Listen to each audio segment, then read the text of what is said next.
I'm surprised they haven't come at you and said, you know, Mr. Caruso, dogs can't fly. Yes, I'm surprised at that as well. Jim Caruso built the Flying Dog Brewery. He makes beers like Doggy Style and Tropical Bitch. As a result, for 10 years, you've been in court fighting First Amendment battles? We've had a couple of run-ins with liquor commissions. Yes, we have. His troubles started because the Colorado Liquor Commission didn't like this label, which included the words, good beer, no shit.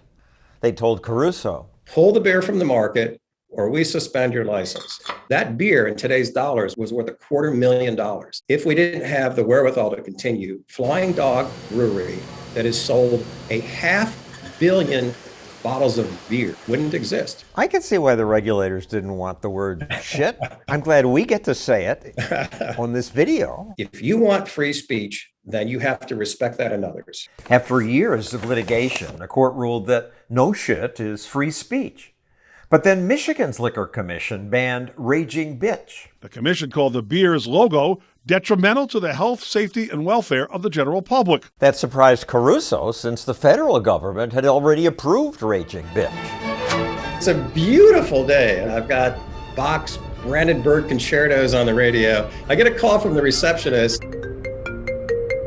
Michigan State Police just called. And if you don't have the Raging Bitch pulled from the shelves in 24 hours, the state police will confiscate it. They said Oprah doesn't use the word on her show. Do you really want to live in a country where government bureaucrats, based on whim and personal preference, can censor whatever they don't like?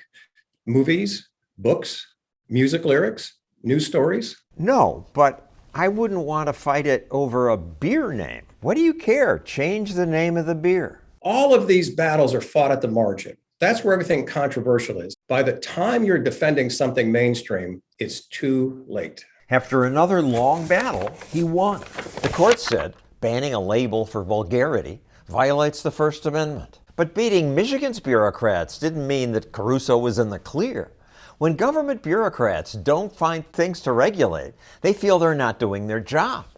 Now in North Carolina, I received notice that a beer was rejected. It can't possibly be that little thing on this cartoon character. The commission wrote, this image is inappropriate. Rule 15B 1003-32 lets them ban labels that are undignified, immodest, or in bad taste. This is a law that they lean on to justify their behavior, their actions in banning anything they don't like. They don't like a lot of labels. About 230 labels were rejected for various reasons. Products with names like Beergasm, Hedonism, and Daddy Needs His Juice. Some breweries just sell their banned beer in other places. But Caruso sued. And just days before the first hearing in court, the commission suddenly approved his label. It was the first time they've ever changed their mind on a beer they disapproved. The commission said their change of heart rendered the case moot. So why still sue? That doesn't make the law go away. It's not about one beer label. It's about striking down an unconstitutional law. Unconstitutional? But the commission says a penis is plainly visible. It would be visible to children. If it was to protect the children before, and now you've lifted the ban, well, they're either sacrificing the children at the altar of evading the preliminary hearing, or they're just full of shit. We asked North Carolina's Liquor Commission about that, but they wouldn't agree to an interview. We already have the Alcohol and Tobacco Tax and Trade Bureau, a federal agency. Why do we need these state bureaucrats? Well, that's a very good question. You have the federal government. There are 100 or 200 pages of regulations, and then every state has their own regulations. I think Maryland is 300 some pages, single spaced. Every state, the regulations vary, and the cost and time for compliance is onerous.